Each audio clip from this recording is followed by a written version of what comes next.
Բարև ձեզ, ես մի քանի տարի առաջ եմ դարձի եկել, մինչև իմ դարձի գալը դպրոցում տենց ես շատ թույլիկ եմ եղել, թույլիկ, սենց խեղճ ու ինձ միշտ կողքից նու տղաները նեղել են, բան սենց միշտ ընկճված եմ եղել, հիմիկվա բառով ասում են բուլինգ են ենթարկել ու տենց շատ ընկճված եմ եղել, կոմպլեքսներ եմ ձեռք բերել, ժամանակի ընթացքում հետի մեջ կուտակվել, հետո այդ ամեն ինչը շարունակվել է, այդ հոգեկան ինչ-որ խանգարումներ, ինչ-որ տենց խնդիրներ ու այդ ամեն ինչի հետ մեկտեղ ես, որ կյանքը շարունակվել է, գնացել եմ բանակում էլ նույնը էլի տենց կողքից ճնշումներ, դե գիտեք թույլին կարողանում է ուժեղը ճնշի, տենց ես էլ այդ թույլությանս ու տկարությանս պատճառով տենց ընկճվում էի ու այդ ամեն ինչի պատճառով ես չարանում էի, տենց չարությունով լցված, բոլորի դեմ, չարացած ու մեղքեր էի գործում ու եկավ սենց մի հատ նենց պահ, որ դե կռիվներ եղավ, մի խոսքով շատ բաներ եղավ այդ ընթացքում ու ես մեղքերով լցված, ամեն մեղք, շատ մեղքեր ունեի ու այդ ժամանակ ես նաև ասեմ, որ յոգայով եմ զբաղվել, մեդիտացիայով եմ զբաղվել, որտեղ այդ ներսի խաղաղությունը չեմ ունեցել։ Միշտ սենց անհանգիստ, լարված, ընկճված, միշտ որոշ ժամանակ մեդիտացիայով եմ զբաղվել, բայց էլի այդ ներքին խաղաղությունը չեմ գտել ու հետո վերջում մի հատ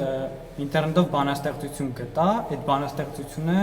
տենց ինչ-որ չարի բանաստեղծություններից էր, տենց ինքը տենց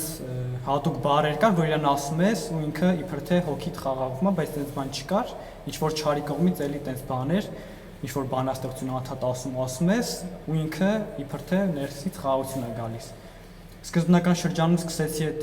բանաստեղծությունը կարդալ ու սենց ոնց որ տենց ներքին խաղաղություն էր գալիս, բայց այդ ու հետո որ էլի սկսեցի կարդալ այդ բանաստեղծությունը ու սենց ժամանակի ընթացքում սենց զգում էի ոնց որ այս երկու կողմից է սենց ինչ-որ չար ոգիներ, չար զորություններ էին գալիս ու ահա որ սկսեցի վախենալ այդ ժամանակ ու այդ բանաստեղծությունն էլ չասեցի ու ուր գնում էի կապ չունի, ես որտեղ գնում էի այդ չար ուժերը, չարի ազդեցությունը, իր ներկայությունը ես զգում էի, տենց ավելի սենց մեղքերով ծանրաբեռնված, այդ վատ վիճակով, չգիտեի ինչ անել, չգիտեի մոտ գնայի, ոչ մեկից հույս չունեի, բոլորից հույսս կտրել էի ու այդ վաղ հենց ծառայության մեջ էի, մի տարի ծառայել էի ու սենց դուրս եկա չաստից, տրիբունայի կողքը դրոշի մոտ սենց թեքվեցի, օդի մեջ նայելով, ասացի, նու ես Աստծուն չէի հավատում, փուճուր ժամանակ տենց ճամբարներ գնացել եմ, բայց Աստծուն ճիշտ ասած չեմ հավատացել, մինչև այդ պահը, որ ասեցի Տեր Աստված, ինձ ճիշտ ճանապարհը ցույց տուր, ու հենց այդ ասեցի, սենց մեջս ոնց որ լույս հայտնվեց ու Աստվածաշնչում գրված է, չէ, քո մեղքերը քեզ ներված են, ոնց որ հոգին տենց ասել էլի։ Ու տենց կարծում եմ, որ Սուրբ Հոգով առաջնորդվելով գնացի կողքի շենք, համույթ է, ես քանաքեռի տեղն էլ է կարևոր, շեշտեմ, որ ծառայել եմ Քանաքեռ Զեյթունի նախագահական օրկեստրում, այնտեղ ծառայել եմ ու այնտեղ կա մուզվոտնա, համույթնա ու պաչոտնինա, գնացի համույթ, այնտեղ մոտեցա, մի հատ տղա կար, ինքն էլ էր տենց մեդիտացիայով զբաղվում, այդ ամեն ինչով զբաղվում, տենց ուզում էր իր մոտ գնայի, բայց մի բան չէր թողում, որ գնայի այդ տղու մոտ, ու տենց միջանցքով գնում գալիս էի, չէի կողմնորոշվում ու ասի լավ, կողքը մի հատ ուրիշ դուռ կար, այդ դուռը մտա, բացեցի այդ դուռը ու այդ սենյակում առաջին բանը, որ տեսա, Աստվածաշունչներ, բացած մեկը կարդում էր, իմ եղբայրներից մեկն էր, անունը Ներսես, առաջին շարքում նստած հաչից երրորդ։ Ինքը բացած Աստվածաշունչը կարդում էր ու հենց մտասենյակ առաջինը այդ գիրքը, ես ասեմ բաց, դե ասում են, չէ, գիրքն է մարդուն գտնում։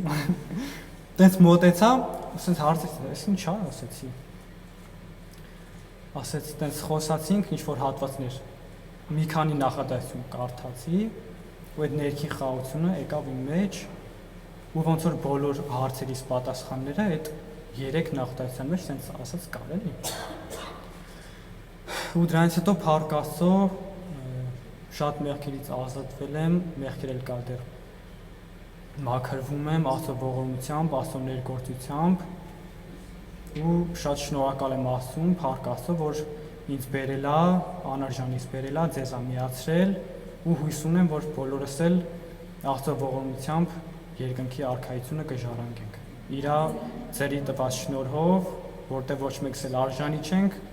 բոլորս էլ ձերի տալիս է, փառք Աստծո։